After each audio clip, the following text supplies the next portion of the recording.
This meeting begins? No, okay. Are you guys waiting for your sound check? We'll be as quick as possible. We don't want to hold you up. Okay, because these are all called lunatics, which rhymes with lunatics. And they're the following that we constantly have to entertain and do things different instead of doing the SOS show. SOS stands for same old shit. What do you enjoy most about performing? Seeing your lovely face. No, I enjoy. I'm lucky. I like my songs. I'm very happy with the songs. I still try. You know what I said? You've sung them 1,000 times, and I'm still trying to get it right. And that's true. It's, you know, I like to get these songs improved, and you know, luckily everybody in the band can act as if they really like the songs a lot. What books are you reading now? I read this. I recommend it. A good book is called The Fall of the Ottoman Empire, because it's you just tell. It's sort of how it's all being repeated right now, all the same stuff as the colonies get colonized. Just a good book.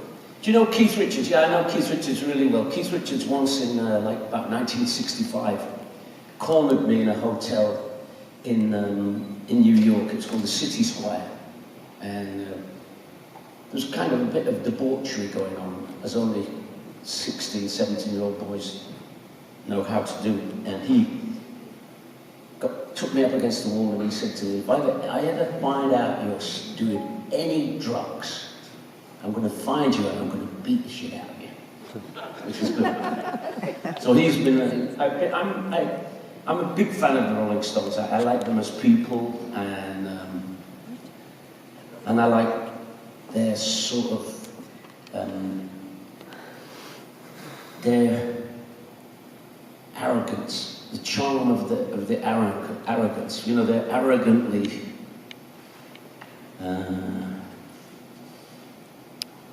it's hard to explain what I mean, but some arrogance is usually not charming, but the Stones are kind of lazy arrogant, so it's kind of good.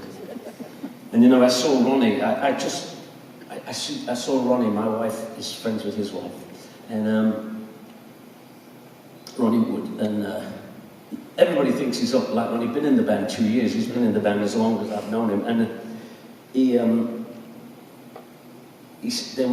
were rehearsing, and he told me, you know, Mick's the best he's ever been. He's just in a great place, and he said, but we rehearse him 10 hours a day. And it was before that last tour, you know, they did this Vegas thing and that horrible, dusty old thing, and Mick was there, and I, you know, he's just really great, cool person. And so he said, we're rehearsing 10 hours a day. And I said, are you rehearsing the endings? It's kind of a good Stones job, because none of their songs have endings. There's always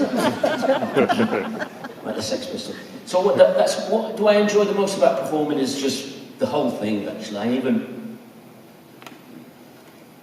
Ronnie Wood, the same thing, you know, we even it's an adventure, everything, you know, like, it was an adventure getting here today from Pasadena, you know, I've never been on the 110 before, you know, I was following ways, and I would never have gone that way, but it took me around all that stuff that's happening, and I made it, and every day is like an adventure like that. I call it cultural anthropology. You know, you go in a Starbucks, you go in a Denny's, you meet different people from all over the world, and you know, it's just, everything about performing is good. Don't you agree, guys? It can be an adventure every day. Would you please perform I'll Never Dance Again? No. Hello, Peter, from Dr. Daniel. What singing technique do you use, and do you practice vocal? Excuse me, I had the buffet. What singing technique do you use, and do you practice vocal exercises daily? Yes, and it's called Marchese. I was dead lucky. Me and Belushi were in this musical, and he couldn't sing at all. And I thought I could sing, but I had no power, you know, it was like a light up with Pirates of Penzance. And I thought I was a singer, you know, I had pitch and all those things, but I had no power, you know, I go, oh, false one. I didn't have that voice at all. Oh, false one, you have deceived me. You know, all that stuff was, never wanted to sing like that. And, you know, like I heard the Beatles say, oh no, not vibrato. So, you know, I never wanted any of that stuff. So we met this woman called Marge Rivingston. And she trained, who's that Mexican girl, German girl? Linda Ronstadt. She trained Linda Ronstadt, who had this massive, powerful girl voice. And also did Pirates of Penzance. And she needed help because it's 8 shows a week, and opera singers don't do 8 shows a week. It's not possible. So she would give me, she made a tape of warm-up exercises, which I found out later were just, it's called this Marchese method, you know, it's Italian, and it's all like,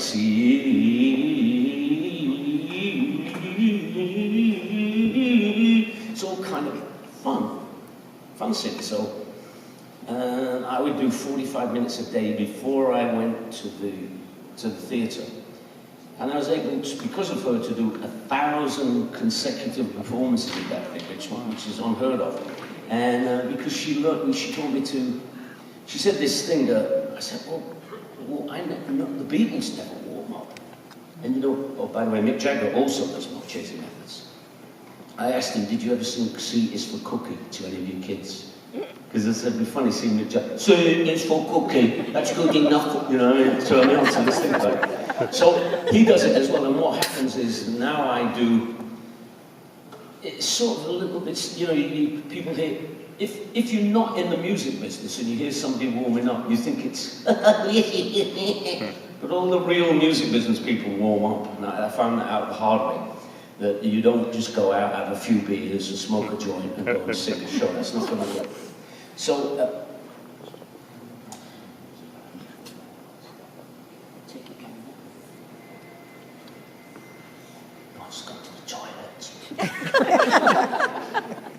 no, can you sing Dream On? We've got to let the guys go because we've got this fabulous opening act. You can watch them. When are you coming to Thunder Valley in Lincoln, California? I hope soon. I love that place. I love it there. I don't know why we're not there. Why aren't we at Thunder Valley? Howie's not here. Our agent isn't here. Yeah, he's been. Can you tell us more about the award you and Natalie gave the Everly Brothers? Okay, the Everly Brothers. By the way, Natalie is my daughter, and she's also a musician, and she's a big fan of basically all the same people as me. I don't know why. We're just attracted to the Buddy Hollys and Texas, and you know, all the people that we like happen to be from Texas. We sometimes together we sing like some Texan music, and you know, Buddy Holly, Roy Orbison, Elvis Presley, all those people, the Crickets, and although Elvis isn't from Texas, you know what I mean, Tex-Mex. And so the award, what it was it's called the Legends of the Jukebox Award. And in America, there used to be this thing called a jukebox, where you would go in and you would play music, and you could judge the person's behavior on the kind of music they played. If they played Herb Alpert, This Guy's in Love with You, you knew they were idiots. But if they played like a Whole Lot of Shaking by Jerry Lee Lewis, you go, okay, that's cool. And once me and Billy J. Kramer were in Atlanta, Georgia, and Billy J. Kramer and I were famous drinkers. Neither of us were very good at it, but we thought that it was a competition with the rest of the world. And Billy and I were in this kind of real country and western, but I'm a big fan of country music, and I know more about country music than most country singers. So we're in this place, and Billy wants a thing called a lager. Could I have a lager, please? They said, what's lager? What do you mean, what's lager? And he's like a little bit over the top. And I say, give him a Budweiser. And he drinks his Budweiser. He goes, this is lager. What's wrong with you people? And then there's somebody put something on the jukebox, and it's, I think it was like Johnny Cash, but not Ring of Fire, like a kind of real outside Johnny Cash song. And there's all these cow cowboys type people in the bar. He goes, I hate country music, don't you, Pete? And I go, no, actually, I really like it. I like it. This is George Jones, isn't it? He's my favourite, George Jones, you know. And you could see that some people are about to hurt us. They want to really badly hurt us, you know. When I think about it, we were wearing like little pointed shoes and tight trousers and we had long hair. If I'd have seen me, I would have beaten me up. And he gets going and then after a few minutes he gets, because I have some quarters. Because he's going to teach these people, and he actually plays This Guy's in Love with You by Herb Alpert. And you know, you could see, it's a small, like it's a place, play something, listen, this is Herb Alpert. And he goes, and I deserted him. I ran out. And a few minutes later, he came out of the bar through the window. And we went, and he has a song called Out of a Window by the Beatles, so it's kind of a good story for him. So the award was the Legends of the Jukebox Award, and it was, for me, it was like, Mick George Jones was there, and it was all these legendary people, and I have to tell you that I met the Everly Brothers in like about 1961, and they were on a tour with, it was the Everly Brothers, Bo Diddley, the Rolling Stones, and Mickey Most, who was our producer. So I had this, and I remember that the Everly Brothers were so shocked. They came out the stage door, and there was hundreds of people at the stage door, and they spent a minute with every single one of them. You know, Phil was nice, Don was still being a bit, you know, kind of a bit anxious, like, oh, I hate music, and I hate people, and all that. But they were so charming and delightful. The guy said, one day, if ever I make it, I'm going to be as nice as they are. They're just nice to everybody. And you know, and I was a real fan. So, you know, and I know songs about Daddy Tours, and I know all the outside stuff, and I know the stuff that they did with the Searchers, and I know everything that they did. And then they were getting this award of the Legends of the Jukebox. And my daughter had no idea who the Everly Brothers were. I think she was 3. And I said, it'd be really cool if I just wanted to get the photo opportunity with the Everly Brothers. So she gave them the Legends of the Jukebox. So it's kind of the strangest thing, because, you know, people, I hate award shows. I never show up. I went to the Grammys in 1965 or something, because it was like Mantovani, the Beatles, you know, it was just really about, there were no porn star girlfriends or drummers or, you know, drummers who were famous for being horrible. It was like real musicians with really, and Simon and Garfunkel were there, and the Statler Brothers won it, which was stupid, but because you know, the Statler Brothers. So as ladies and gentlemen, the record of the year, and Simon and Garfunkel started to stand up and said, Statler Brothers.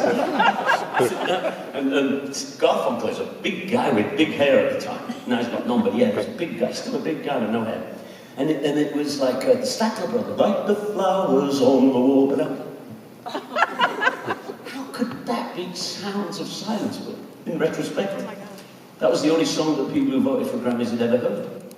So anyway, that's what it was, that we gave them the Legend of the Jukebox Award, and it was my daughter. It's like if you got an opportunity for them to give Elvis Presley Award, those 2 boys, it would be like such a fantastic memory. And in England, most of those American Texas people are far bigger legends in English people's minds than they ever were. Quite frequently in England, like Jerry Lee Lewis, he knows that everybody in England loves him. And the Everly Brothers, when they toured in England, I mean, it was just a big deal. Sam Cooke, anybody that was American was bigger in England. How is your house? My house is, I'm ashamed to tell you, I have a survivor's guilt. Because my house is completely untouched. There's no electricity, there's no gas, there's no water. There's a golf course all around it, and there's a lot of people whose houses just do not, it's really shocking, they just do not exist. And they haven't let the press in there yet, because, you know, before the journalists can get in there, they've got to let the insurance adjusters have a look and decide whether it's, I'm sorry, you're not in the insurance business, are you? So you look ashamed in home. But, you know, it is really a catastrophe for them. I mean, I'm good friends with his father, Omar Hamdi, who's a priest, and he's my friend.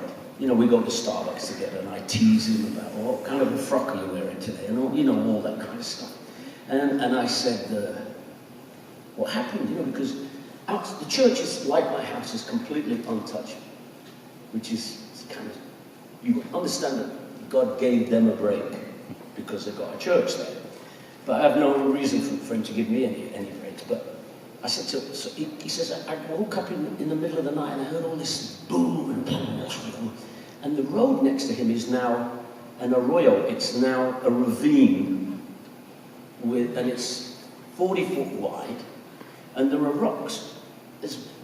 There are massive, hard to like as big as, all of them are as big as cars. But they missed the church. They've rolled all the way past them and they've gone and taken every house on the street. Gone. I mean, and it's a long street. There's a long street of gone houses. I've got pictures where houses have been moved like 500 feet down the road, and there were cars in the ocean. And children, and a big dead bear, which really upset me. No bear, what do these got to do with it? On the beach, dead. And so I said to him, well, he says, I woke up in the morning, you know, I stayed inside because I knew that so I stayed in my room, got a little room there at the church. And he said, I woke up in the morning and I walked outside and I saw all this. I said, did you say, Jesus Christ? And he goes, no, I didn't. And then they took them 9 hours to find him and rescue him. You know, he decided that, you know, like all of us, I'm going to make my way down to Starbucks or something, you know, to do this ravine. And they were looking for him. It took them 9 hours to find him. And the Noone family have bought this equipment that it's all-terrain vehicles, because firemen can't get to, they can't save these people because their vehicles won't go in. It's just unbelievable. There are massive rocks. So that's it. My house is okay. And they think they may get the 101 open on Monday, and then they'll be able to get heavy equipment in. And then in 3 months from now, we'll have water. And because, by the way, the reservoir with 9 million gallons also passed the church that night. The whole thing came down, so that needs to be rebuilt. And that's my house. Natalie has moved to England. She's her plans are to be in England and to have a career in England and then come back to America. What song would you have liked to have recorded? Too many. Lots and lots of songs. You know, I'm a big fan of Porter Wagner, and I listen to him a lot because I can't work out the harmonies that he did with Dolly Parton and why. They're kind of dysfunctional. You know, we all kind of pick up a harmony, but he's got all these odd ways to go, and I'm a fan of that because it's different. Could you please sing Something Is Happening and It Started Happening When You Walk By? That's a good one. And I Can Take a Leave It Loving. Who asked for that? Who's that? Okay, they're good ones. I'm sorry we can't do them. We don't know them. I mean, I know them. Me and Vance know them. But how many more years do you plan on touring? At least 10. And I used to think at least 10, say 10 more years. And it's been 10 more years for a while, but I used to think I only had 27 years left on my mortgage. Maybe it's now 47 years. Yeah. What's happened to all my neighborhood. I mean, there are houses that just don't exist, and probably because it's California, they probably rebuild houses in those places, even though you know that, again, within 50 years, the same thing is going to happen again, because probably not supposed to be houses there. My dad used to say, like when I was a kid, he goes, no, you shouldn't, because we thought, me and the Hermits, let's buy some land over there, you know, near Birkenhead, and, you know, eventually Manchester and Liverpool will get bigger and bigger and bigger. My dad would say, have you ever been to Switzerland? I go, yeah, we've been to Switzerland, but this is Birkenhead near the River Mersey. And he goes, did you notice that they've not built houses in some parts of Switzerland, even there's a nice view and everything? Because of avalanches in 1,000, 1,500 years, nobody built a house there. Don't build a house in Birkenhead. Because he believed that if there was not a house there already, there was a reason, like in those ancient countries. I mean, when was your visit to the USA? You know, I think it was, I'd been to America with my dad sometime in like July 1963. on business. And I was very impressed with Americans, and my father was, he said, because they talk business during dinner. We'd never heard of that. You know, we were in a hotel somewhere in New York, and there were people sitting at dinner, no English people ever.